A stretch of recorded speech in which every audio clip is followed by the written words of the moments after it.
Santo Evangelho de Nosso Senhor Jesus Cristo, de acordo com a comunidade de Mateus, em seu capítulo 16, iniciando com o verso 13.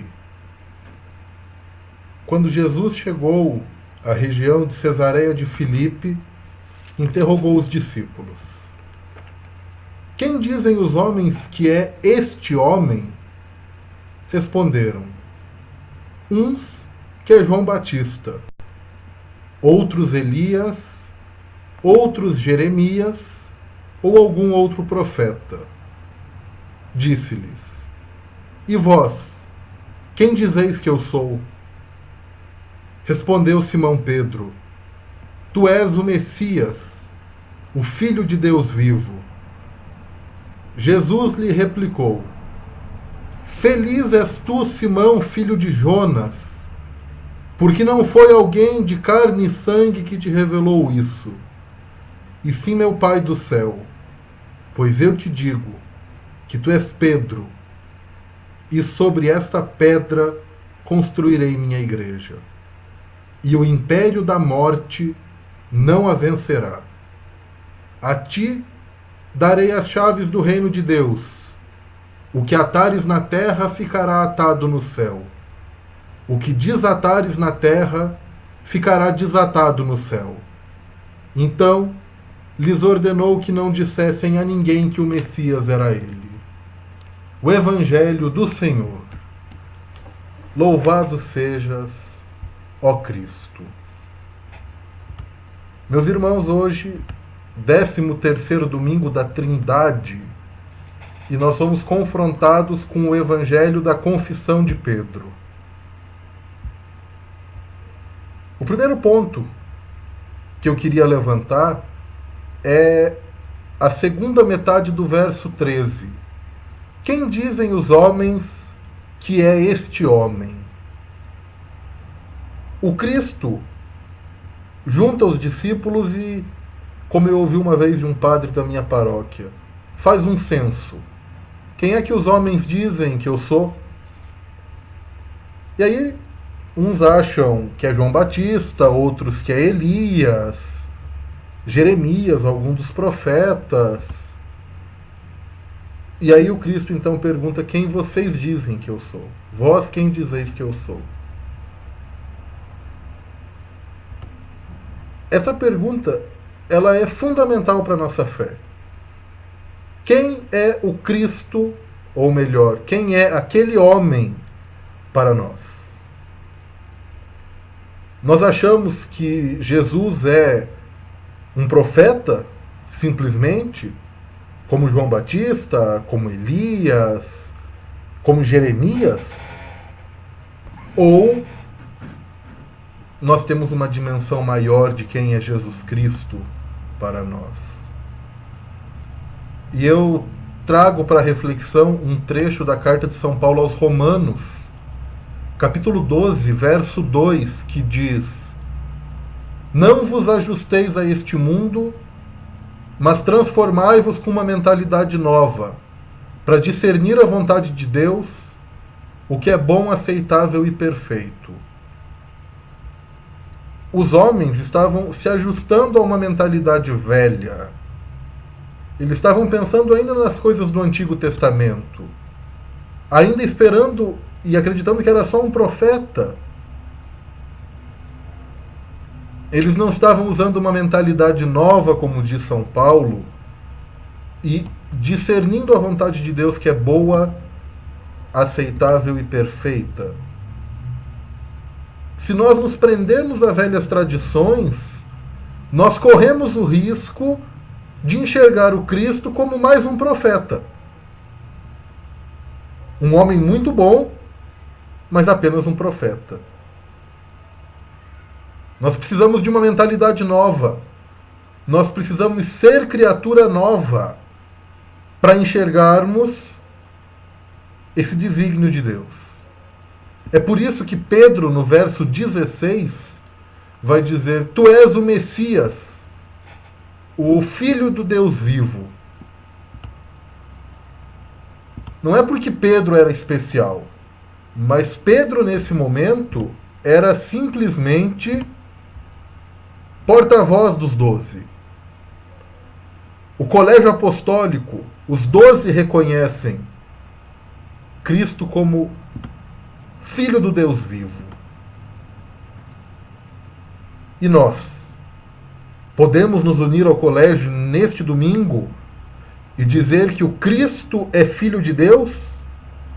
Ou ainda estamos numa mentalidade antiga, vendo Cristo como um mero profeta? Há 2 domingos eu venho falando de confiança em Deus. É hora de dar um salto na nossa fé. Se nós realmente confiamos em Deus, como nós vimos e estamos refletindo nos últimos dias, é hora de trocar a mentalidade e acreditar que o Cristo é Filho de Deus agora. É hora de se unir a Pedro e fazer a proclamação. E quando nós fazemos esta proclamação, o verso 18: eu digo que tu és Pedro, e sobre esta pedra construirei a minha igreja, e o império da morte não a vencerá. Que me desculpem os irmãos romanos que acreditam que Pedro é a pedra que Cristo usa para construir sua igreja. Numa tradição reformada protestante, eu acredito que a pedra é a confissão. Que todo aquele que proclama que o Cristo é o Messias, o Filho do Deus vivo, é a pedra onde a igreja de Cristo se edifica. Porque o importante, como nós percebemos na mentalidade nova e na confiança de Deus, é aceitarmos a unção de Jesus. Chamá-lo de Cristo é reconhecê-lo como ungido de Deus. E nós só poderemos reconhecê-lo nesta pedra. A pedra, para mim, é a confissão de Pedro. E é nessa pedra que nós estamos construindo a nossa igreja. Nós, enquanto membros do corpo de Cristo. Por isso, afirmando que Jesus é o Messias e o Filho de Deus, nós sabemos que o império da morte não a vencerá. É uma tradução alternativa, porque eu uso a Bíblia do Peregrino, como eu expliquei no primeiro vídeo. Nós estamos acostumados com as portas do inferno. As portas do inferno não têm sentido para nós. O império da morte tem. Ainda mais nós que vivemos atualmente numa sociedade de morte. Esta semana nós estamos acompanhando uma professora que foi agredida por um aluno. Nós acompanhamos várias e várias vezes pessoas sendo mortas. É o império da morte. E o império da morte só será vencido se acreditarmos que Jesus é o Messias e é o Filho de Deus vivo. E aqui eu me lembro de Isaías, capítulo 51, primeiro verso.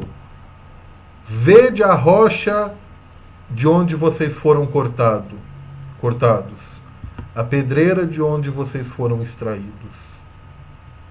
Minha primeira reflexão, ainda na transfiguração, falava da tradição e de Cristo recebendo a tradição de Elias e Moisés, e ali podemos considerar o início fundante, o evento fundante da igreja.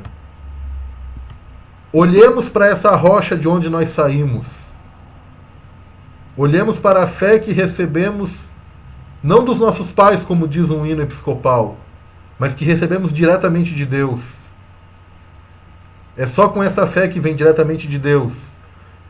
E que, como São Paulo diz, nos transformando com uma mentalidade nova, nós podemos reconhecer o senhorio de Cristo como Messias. Nos últimos 2 domingos eu falei de confiança. Hoje é o salto no escuro e eu torno a repetir. Precisamos dar um salto no escuro e acreditar. E crer do fundo do nosso coração e proclamar e acreditarmos nesta pedra em que o Cristo é Filho do Deus vivo. Que nesta semana que se inicia, nós possamos, não com a nossa língua, mas mais do que isso, com os nossos atos, proclamarmos que o Messias é Filho do Deus vivo. E essa proclamação nos dará certeza de que o império da morte, de que as trevas, de que tudo aquilo que nos faz mal e que destrói não prevalecerá sobre o reino de Deus. Que nós possamos, nesta semana, dilatar o reino de Cristo, proclamando o seu senhorio. Que o Santo Espírito nos abençoe e nos dê força para esta missão. Amém.